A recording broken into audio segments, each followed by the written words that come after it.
сар 55 мянган фунт, бонус нь 3 сая доллар гэж. Зөвхөн мөнгө угаах шинжтэй үйлдэл биш, Монгол улсын үндэсний аюулгүй байдалд харшиж болзошгүй үйлдэл гэж үзэж байгаа.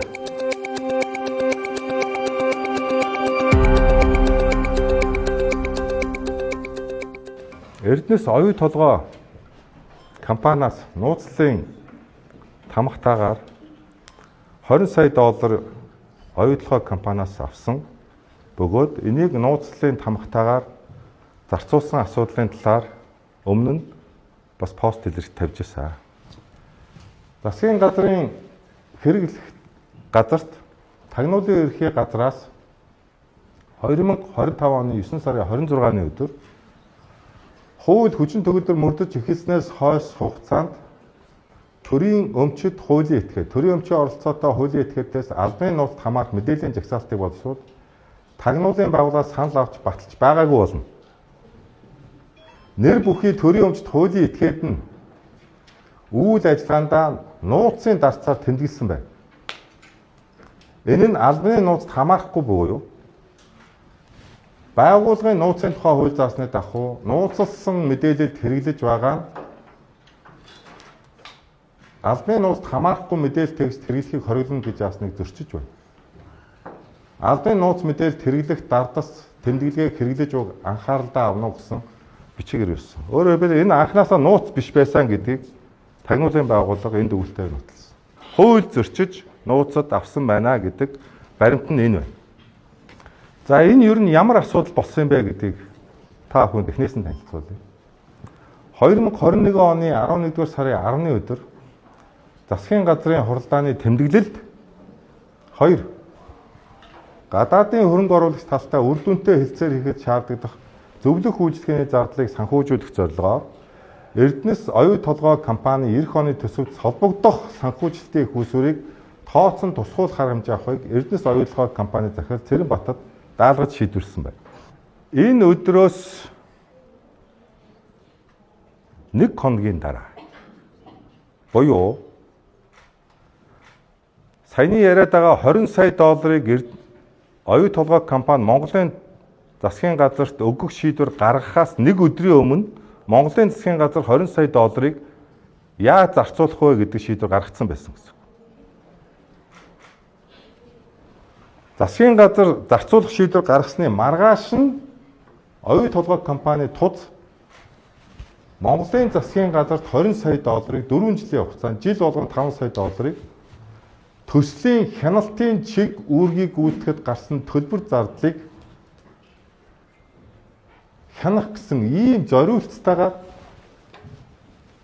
өгье гэдэг тузын шийдвэр гарсан. За энэ 20 сая долларыг нийтдээ 11 багц гэрээгээр зарцуулсан байна.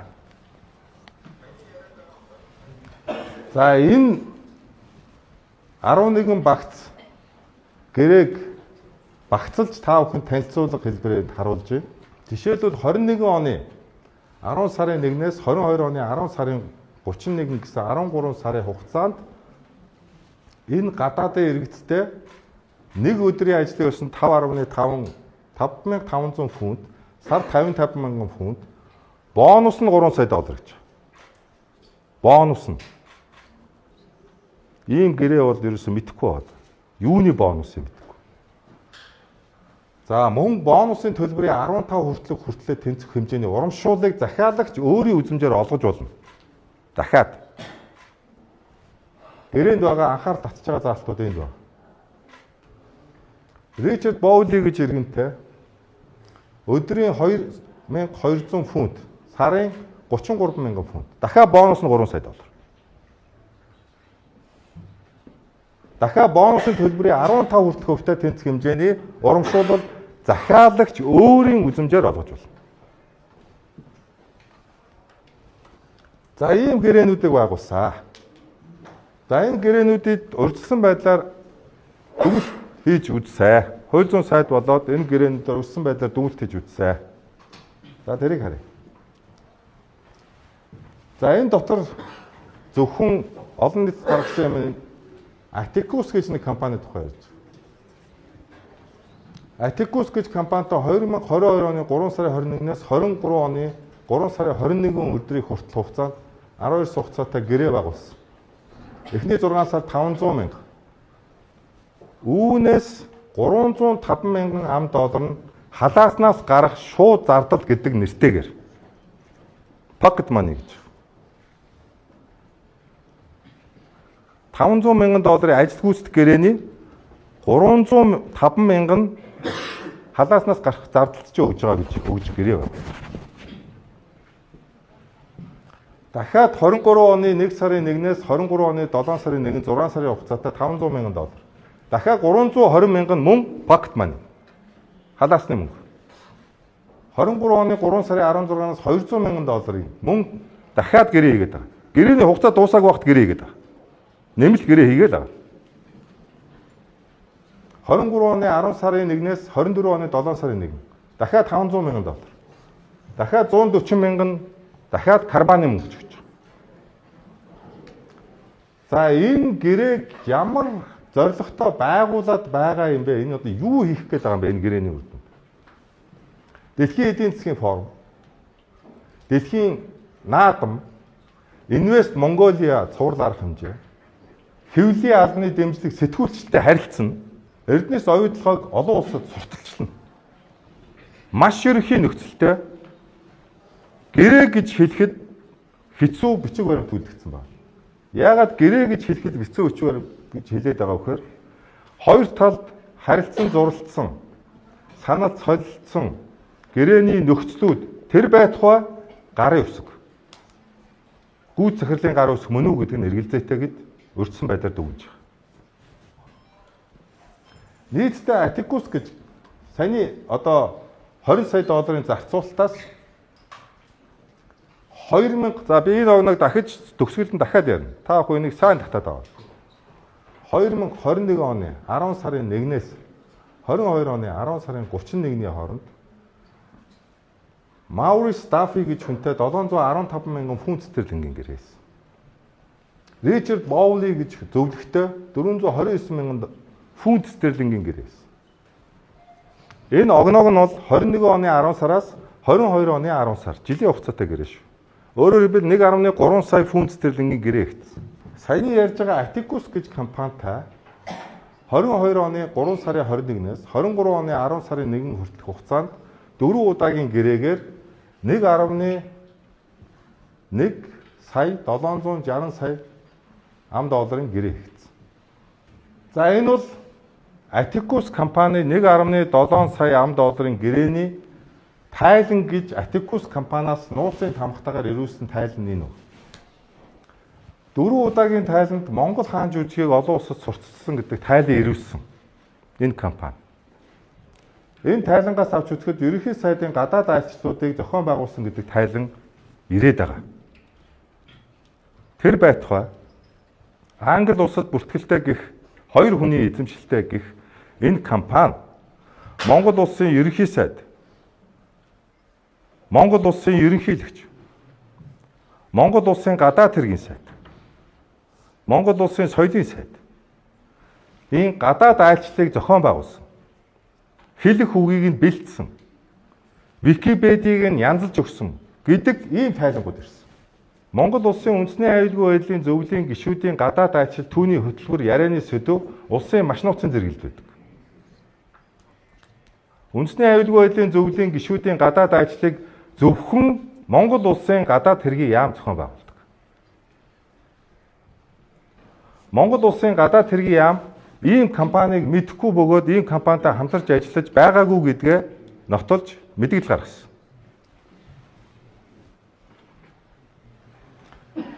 Энэ компанид анхан шатны баримтаар нотлогдохгүй, юунд зарцуулагдах нь тодорхой бус өндөр хэмжээний дүнгийн авч үзэхэд саяны 1.7 сая ам долларын 765 мянган ам доллар нь халааснаас гарах зардал гэдэг ийм гэрээ баг. Гэрээний тогтмол төлөгдөх төлбөрийн бүцэд оруулж шилжүүлсэн. Нэг ажлын гүйцэтгэлд хоёр ижил гэрээг шууд хамааралтай этгээдүүдтэй байгуулж давхар төлбөрийн үүргийг бий болгосон асуудал өрчсөн байдлаар тогтоогдсон. Өөрөөр хэлбэл халахвч шинжтэй, мөнгө угаах шинжтэй хэлцлүүд, шилжүүлгүүд байсан гэж өрчсөн байдлаар дүгнэгдсэн. За энэ мөнгө шилжүүлгийн баримтууд нь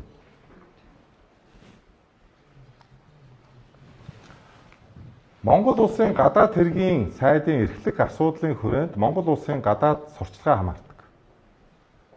Гадаад харилцааны яамнаас гадуур Монгол улсын аль нэг сайд гадаад улсын ямар нэг мэдэгдэхгүй компанитай Монгол улсын үндэсний аюулгүй байдлын зөвлөл болон засгийн газар их хурлын гишүүдийн гадаад ажлыг зохион байгуулсан, арга хэмжээ оролцоо хийсэн, санхүүжилт өгсөн үйл баримтууд нь зөвхөн мөнгө угаах шинжтэй үйлдэл биш, Монгол улсын үндэсний аюулгүй байдалд харшиж болзошгүй үйлдэл гэж үзэж байгаа. Тийм ч учраас энэтэй холбоотой асуудал нь ганцхан албан тушаалын гэх хэрэгээр авилгатай тэмцэх байгууллагууд биш, мөрдөн шалах чиг үүрэг өгөхөд тусгай албадын хамтын ажиллагааны хүрээнд цаашид шалгадах асуудал үйл баримт байна гэж өртсөн байдлаар үзэж байна. За би саяхан өнгөрсөн 7 оны 5 дахь өдөр номын сайдын нэг тогтоол гаргасан. За ийм Монгол улсын олон улс дахь сурталчилгаа мэдээллийн үндэсний хороо гэдэг Монгол улсын засгийн газраас байгуулад энэ хорооны тогтоолоор тамгагүй төр жүжигийг олон улсад тодруулахад дэмжлэг үзүүлэх шийдвэр гаргасан байна. Энэ тогтоол зурсан арга хэмжээнд хэдэн төгрөгийг гаргасан бай гэдэг санхүүжилтийн араас хөөж үзэж байгаа. За энэ тогтоолын хэрэгжилтэн дээр үндэсний хорооны үйл ажиллагаанд зориулаад 2024 онд нийтдээ төсвийн гүйцэтгэл нь 6.2 тэрбум төгрөг ямарсан гарсан байна. 2025 онд 201.3 сая төгрөг гарсан байна. Одоогийн байдлаар 6.5 тэрбум төгрөг сая дурдсан энэ тогтоолын дагуу санхүүжигдсэн байна. Энэ санхүүжилтийг нэг бүрчлэн хуулийн хяналтын байгууллагаар шалгуулах хүсэлтийг өнөөдөр миний бие өгөх гэж байна. 2024 оны 6 сарын 5-ны өдөр би хууль зүйн дотоод хэргийн сайдаар ажиллаж ирсэн учраас би өөрөө нэг сайн мэдчихэж байгаа. Над дээр амар баясгалан дараагаас нууцын дардцтайгаар энэ хоёр хүнд мөнгө өгье гэдэг тэмдэглэлийн төсөл ирсэн. Санал авахар. Танилцуулга нь энэ. За энэ тэмдэглэл дотор харсан чинь энэ хоёр хүнд ямар нөхцөлтэй, ямар үндслээр, ямар хугацаатай хэдэн төгрөгийн гэрээ байгуулах гэж байгаа юу гэдэг нь тоон дүн байгаагүй. Мөнгөн дүн байхгүй. За дарыг. За ингээ энэ 6 сарын 6-ны өдрийн мөн хаалттай уралдааны протокол баг. Мөн хаалттай урлана. Энд хууль зүйн дотоод хэргийн сайд энэхээр оролцсоо гэж. Энд би оролцож байсан. За таашаа. Би өөрийнхөө хэлжсэн үгийг зориуд байлж. За энд миний хэлжсэн үг байна. Энэ тэмдэглэлүүд ийм мөнгөн дүнгүү гарч болохгүй. Яг ийм мөнгөн дүнгүү тогтоолууд гардаг байсан учраас Хөгжлийн банктай холбоотой, нүүрстэй холбоотой засгийн газрын тогтоолууд дээр асуудал яригдсан юм аа. Энэ алдааг засгийн газар үргэлжлүүлээд яваад байж болохгүй. Энэ мөнгөнд байх ёстой. Мөнгөн дүн нь нууц биш гэж би ойлгож байгаа. Засгийн газрын гишүүдэд энэ нууц биш гэж ойлгож байгаа. Энэ мөнгөн дүнгээ хэл гэж шаардаад байгаа байхгүй. Хэдэн төгрөгөөр гэрээ их гээд байгаа хэл. Засгийн газрын хууль дээр хэл гэж шаардаад байгаа. За энэ дотор ч гэсэн би хэвлэл мэдээллээр зарим савгийн тоймд ярьж ирсэн, зарим үг хэлсэн. Орооногийн гэрээгээр халахвчилж PR-ын 1 тэрбум төгрөг гаргасан. Хэвлэлийн гэрээс санхүүжүүлсэн дүн 750 сая төгрөг. Энийг би наран цог захиралд хэлж байж үлдэгдэл 350 сая төгрөгийн зогсоолгосон. Энэ бүхэн баригдчихсан байгаа. Сонгуул болох гэж бай. Хэвлэлийн эрх чөлөөний асуудал гээд энд маш олон сэтгүүлч нарын асуудал хөндөгдөх гээд байсан учраас зогсоогдсон. Ер нь ийм асуудал дээр Эрдэнэс Монгол компаниг улс төрчид төрөвч болгож ашигладаг болох хэрэгтэй. Жил болгон 750 сая төгрөгийн хэвлэлийн гэрээ хийдэг. энийг өгтөө тэрих ус, энийг ус гэж амаар хэлдэг. Тухай би засгийн газрын хаалттай оролдоон дээр хэлжсэн өөрийнхөө үгийг би энд гаргаж байна. За энд Солонгой хууль зүйн дэд сайдын үгээс би зарим үгүүдийг гаргая. Арбитрийн маргаанд манай улсад зөвлөж байгаа хуулийн фирмийн зардлыг Монгол улсын засгийн газрын нөөц сангаас гаргадаг. Энэ холбогдох хуулийн тодорхой зохицуулалттай учраас нөөцөөс зардал гарч байгаа. Сар болгон 2 зөвлөхөд төлөх төлбөр нь сарын төлбөртэй байгаа. Нэг зөвлөх нь сарын 55 мянган фунт, Маро Стаффи 55 мянган фунт, Ричард Боули сарын 40 мянган фунт стерлингийн төлбөр авахар байгаа. Тэгэхээр нийтдээ 13 сараар үзүүлэхээр 1.2 сая фунт стерлингийн нийт зардалтай гэрээ байгуулах гэж байгаамаа гэж 2024 оны 6 сарын 6 засгийн газар танилцуулж байгаа. За саяны ярьж байгаа 2024 оны 6 сарын 6-ны өдөр 2 зөвлөхөд өгөхөөр засгийн газрын шийдвэр гарч байгаа энэ шийдвэрийн мөнгө 21 оны 10 сараас 22 оны 10 сард нэгэнт Эрдэнэс оюутлогоос гараад санхүүжигдсэн байсан мөнгийг засгийн газраар нөхөж шийдвэрийг гаргасан. 3 жилийн дараа. Өөрөөр хэлбэл энэ үйл баримт юуг нотолж байна вэ гэхээр Эрдэнэс оюутлогоос авсан 20 сая ам долларыг нэг Атикус гэж одоо номин сайдын нэг баахан танилцуулгатай нэг Атикус гэж нэг компани. За мөн зөвлөх үйлчлэгээ нэртэй энэ хоёр иргэнтэй байгуулсан 1.3 сая ам доллар. Тухайн үеийн засгийн газрын хуралдаанаар юм уу ямар нэгэн шийдвэргүйгээр гарч ирсэн байна. Яагаад 24 оны 6 сард энэ асуудлуудыг Монгол Улсын засгийн газраар яаран сандран сонгуул болж байхад нөхөж гаргасан бэ гэхээр хууль зөрчсөн асуудлууд нь сонгуулийн дараа ил болох вэ?